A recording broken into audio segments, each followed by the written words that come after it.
يا أبا انتلا جبر جتة انتلتي هيرو مهن أوركن يرو أما نتخيس جروتانتي أبوتين شمرني warreen shamarran hedduu qaban akka malee shamarran isaaniititti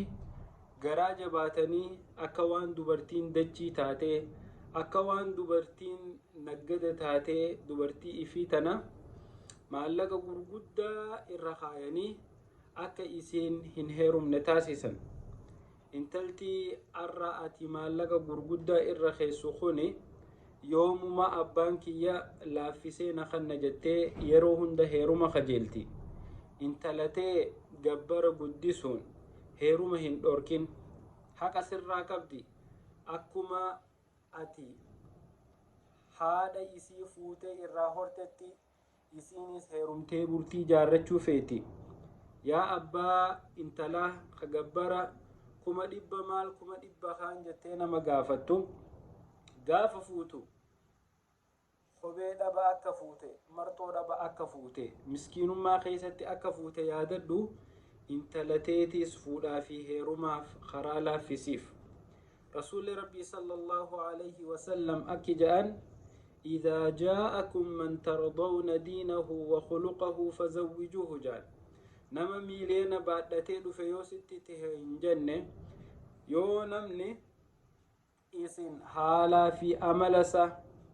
أكسم الدين إسا جالتا إسنت دف إنتلتي سنخنا فيه جاء رسول ربي صلى الله عليه وسلم أكسم الرجالا مهري لافا خهادا في أبام منا ور ولدت دفو ديما وللرا لافي سنتو جيرونا ما بريج ججو تناف أبليين أكا زينان دبمتو أكا حرام دبمو أكا إلمون كرامالي ألتو تكا تفججا هادا في أبان دبرا خيسانيف يرو إسان هيرو مجيان وان أكا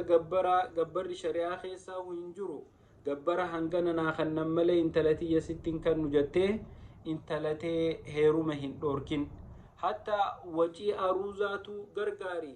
intalti tun akka haraamirraa sattaramtee bultii jaarrattu godhe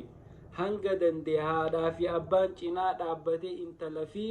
haala adda addaa laaffisee fi heerumsiisuun sangaarummaa diinaatirraahi intalti tee akka haraamirraa tiifattu intalti tee akka waan baddu adda addaati irraatiifamtu yoo feete fuudhaa fi heeruma laaffisi gurbaan nagayaa yoo sin dhufe miileena irraan barbaadinii nagayaan itti kanne. Assalaamu alaykum.